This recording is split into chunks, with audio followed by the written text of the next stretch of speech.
मैं कर्मयोगी हमारे इस मतदाता संघ चैनल पे आप सभी का स्वागत करता हूं।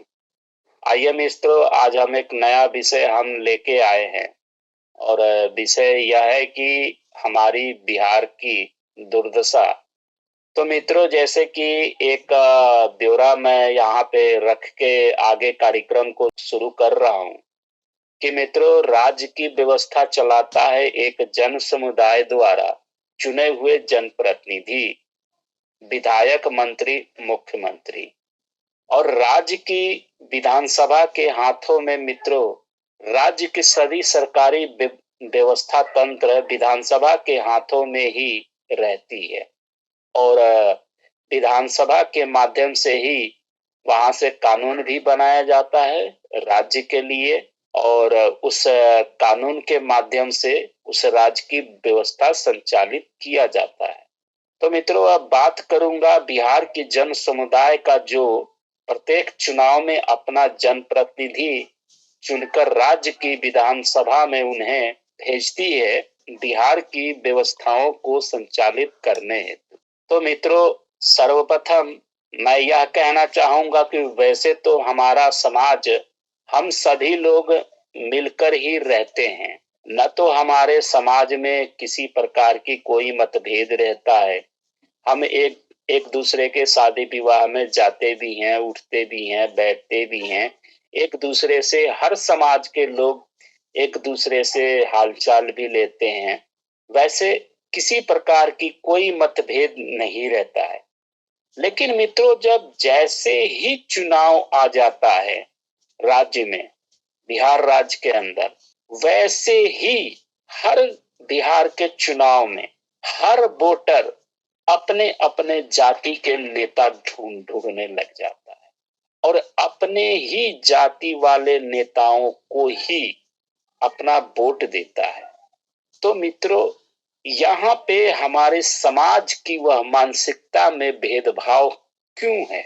और मित्रों, कहीं न कहीं यह बिहार की दुर्दशा ही है जो हमारे चुनावी प्रक्रिया में इस तरह की मानसिकता के तहत में हम अपना वोट डालते हैं।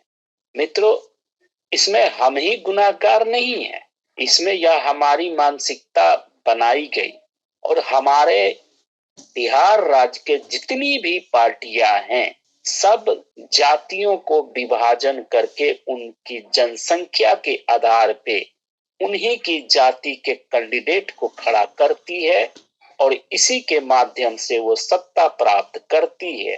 लेकिन मित्रों, इनकी सत्ता तो मिल जाती है और इनको सत्ता सुख भी मिलता है और इनकी हर सुविधा भी मिलती है।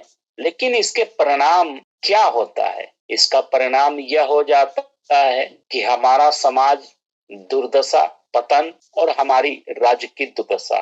तो मित्रों, यह जो हम जाति के आधार पे हम वोट देते हैं या हमारे बिहार में जो जाति के आधार पे पार्टियां बनी हैं, तो क्या ये ठीक है?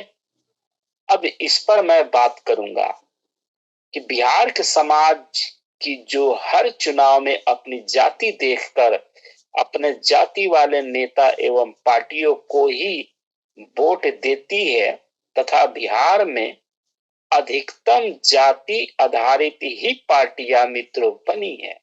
मित्रों, हमारे देश का संविधान, हमारे देश का भारतीय संविधान देश की निर्वाचक व्यवस्थाओं के विषय में क्या कहती है तथा कैसी है, यह भी हमें समझना चाहिए कि मित्रों, हमारे देश की भारतीय संविधान क्या कहता है। मित्रों, हमारे भारतीय संविधान की प्रस्तावना में यह बताया जा रहा है कि मित्रों, सांप्रदायिक प्रतिनिधित्व का अंत और व्यस्त मताधिकार का प्रारंभ किया गया है। ब्रिटिश शासन में 1909 एक्ट के कानून द्वारा सांप्रदायिक प्रतिनिधित्व की पद्धति को लागू किया गया था तथा इस सांप्रदायिक प्रतिनिधित्व एक्ट की वजहों से भारत के विभिन्न प्रमुख संप्रदायों को एक दूसरे का विरोधी बना दिया। अतः नवीन संविधान के अंतर्गत सांप्रदायिक प्रतिनिधित्व का अंत कर वयस्क मताधिकार के आधार पर संयुक्त प्रतिनिधित्व की पद्धति को अपनाया गया है। तो मित्रों, यह हमारे देश का भारतीय संविधान कहता है और हमारे भारतीय संविधान का कहनाम है कि 1909 एक्ट जो ब्रिटिश शासन के समय फूट डालो राज करो की जो नीति थी वो यही कानून थी। और ये ब्रिटिशों की कानून बनाया गया था कि जाति और संप्रदाय के आधार पर फूट डालो और राज करो की सिद्धांत में इस भारत भूमि पे हम सदा के लिए विराजमान रहे। और उसी का मित्रों जो यहाँ पे जो खत्म किया गया भारतीय संविधान में 1947 में, कि उस एक्ट को समाप्त करते हुए वयस्क मताधिकार की सिद्धांत का एक संयुक्त प्रतिनिधित्व की पद्धति को अपनाया गया, जो कि इसमें किसी भी न जाति न धर्म न लिंग न भेद किसी भी प्रकार का नहीं है। सबके एक समान का यहाँ पे निर्वाचन की व्यवस्था है। तो मित्रों, इसके आगे मैं एक छोटी सी और घटना आपके सम्मुख रखना चाहूंगा कि हमारे देश की जो निर्वाचन से संबंधित व्यवस्था है और जो जातिगत जो चुनाव प्रक्रिया में चुनाव के समय वोट मांगा जाता है, इसके विरुद्ध मित्रों एक सुप्रीम कोर्ट में पीआईएल फाइल किसी ने किया था। और मित्रों, सुप्रीम कोर्ट ने इस जाति आधारित वोट मांगने की जो प्रक्रिया है, इस पर सुप्रीम कोर्ट का जो फैसला है वह भी मैं आपसे साझा कर रहा हूं मित्रों। सुप्रीम कोर्ट का मित्रों वह फैसला 2/1/2017 को सुनाया गया था। और वो सुप्रीम कोर्ट उस समय का जो फैसला है वो क्या कहता है, तो मित्रों सुप्रीम कोर्ट कहता है कि धर्म के नाम पर वोट मांगना गैर कानूनी है। चुनाव एक धर्म निरपेक्ष पद्धति है। चुनाव में धर्म के इस्तेमाल और जन प्रतिनिधित्व कानून की धारा 121(3) के इस्तेमाल पर दिशा निर्देश तय करते हुए सुप्रीम कोर्ट ने कहा कि जाति एवं धर्म के नाम पर वोट मांगना गलत है। दरअसल इस धारा के तहत चुनावी फायदे के लिए धर्म, जाति, समुदाय, भाषा आदि को इस्तेमाल को भ्रष्ट आचरण बताया गया है। सुप्रीम कोर्ट ने सुनवाई के दौरान मित्रों कहा कि मनुष्य और भगवान के बीच का संबंध व्यक्तिगत मामला है। राज्य को ये नहीं भूलना चाहिए कि वो ऐसे संबंधों में शामिल नहीं हो सकता है। कोर्ट ने कहा कि चुनाव एक धर्म निरपेक्ष पद्धति है। अब मित्रों बताइए, यहाँ पे सुप्रीम कोर्ट भी कह रहा है कि जाति धर्म के आधार पर कोई भी वोट मांगना गैर कानूनी है। तो मित्रों, हमारे देश के अंदर में हम अक्सर टीवी न्यूज पर कई नेताओं से सुनते हैं कि संविधान खतरे में है, तथा हर समय मित्रों संविधान की दुहाई देने वाले नेता देते हैं। मेरा इन सभी नेताओं से मित्रों एक प्रश्न है कि हे देश के महान संविधान रक्षक नेताओं, कृपया यह तो हमें बताओ कि तुम्हारा संविधान कौन सा है।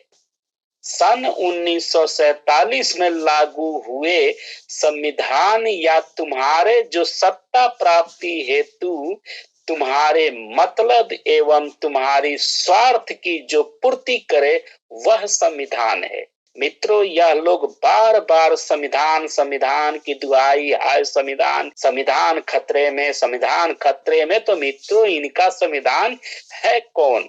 क्योंकि ये रात दिन उसी संविधान की धज्जियां उड़ाते हैं, ये उसी संविधान की हमारे देश में खुलेआम एक तरफ से उसको ठोकरे मारते हैं और कहते हैं कि हम संविधान के रक्षक हैं, हम संविधान के हम सेवक हैं।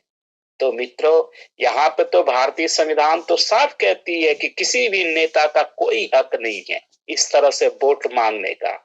तो मित्रों, ये कैसे ये हमारे बिहार के अंदर में इतने सारी जो जातियों के नाम पे जो कुकुर मुत्ते की तरह ये नेता लोग ये पैदा होती होती हो गए। हमारे देश में जातियों के नाम पे इतनी सारी पार्टियां बन गई, इतने सारे सब नेता लोग बन गए। ये कौन से संविधान है? इनकी कैसी संविधान है? मित्रों, भारतीय संविधान एवं सुप्रीम कोर्ट भी यह कहता है कि कोई भी पार्टी या नेता जाति लिंग भेद के आधार पर वोट नहीं मांग सकता। यदि कोई पार्टी या नेता इस तरह की गतिविधियों में सम्मिलित है तो यह देशद्रोह जैसे संगीन अपराध है। तो अब बताइए मित्रों, कैसे ये भारतीय हमारे देश के ये आपका निर्वाचन आयोग है, वो कैसे हमारे देश में इस जातियों के आधार पे रजिस्टर्ड भी करती है पार्टियों को और नेताओं के ऊपर कोई कार्रवाई भी नहीं करती। मित्रों, क्या बकवास देश की राजनीतिक व्यवस्था है। संविधान में राजनीतिक विषयों पर कुछ और है तथा देश की उसी संविधान के विरुद्ध ही जाति आधारित पार्टियां पंजीकृत है। मित्रों, जातिवाद के आधार पर वोट मांगा जाता है, समाज को जाति आधारित मानसिकता बनाकर समाज को विभाजन किया जाता है और इसका परिणाम क्या होता है? राज्य की दुर्दशा। मित्रों, संविधान की दुहाई देने वाले नेताओं, तुम अपनी सत्ता की भूख मिटाने के लिए समाज को जो जाति के आधार पे बांट कर खुद संविधान विरोधी देशद्रोही कर रहे हो और बात करते हो कि संविधान खतरे में है। मित्रों, वास्तव में देश एवं राज्य को खतरा है तो इन जैसे जातिवादी नेताओं से और बिहार की राजनीतिक दल बिहार राज्य की विनाश जो किया है तो वह जाति आधारित राजनीतिक के माध्यम से ही हुआ है। मित्रों, अंत में मैं बिहार के उन सभी लोगों से यह कहूंगा कि जो अपनी जाति देखकर हर चुनाव में अपने जाति वाली पार्टी या नेताओं को अपना वोट देते हैं तो आप बिहार राज्य की व्यवस्था चलाने हेतु नेता चुन रहे हो, अपना जीजा नहीं या रिश्तेदार नहीं चुन रहे हो, जो जाति देखकर अपना वोट डाल रहे हो। मित्रों, बिहार में जो जाति देखकर वोट देने वालों जितना इस राज्य की गुनहगार बिहार के नेता हैं उससे 100 गुना गुनहगार आप हैं, क्योंकि आपके ही वोट से बिहार की दुर्दशा एवं विनाश हुआ है। बिहार की सभी जन समुदाय की दुर्दशा भी हुई है। जाति देखकर वोट करने वाले सभी लोग राज्य एवं राज्य की समस्त जन समुदायों के दोषी हुए हैं। इसी के साथ यह मैं कार्यक्रम समाप्त करता हूँ। पुनः मैं अगला भाग इसी से संबंधित मैं लेके आऊंगा। धन्यवाद। हर हर महादेव।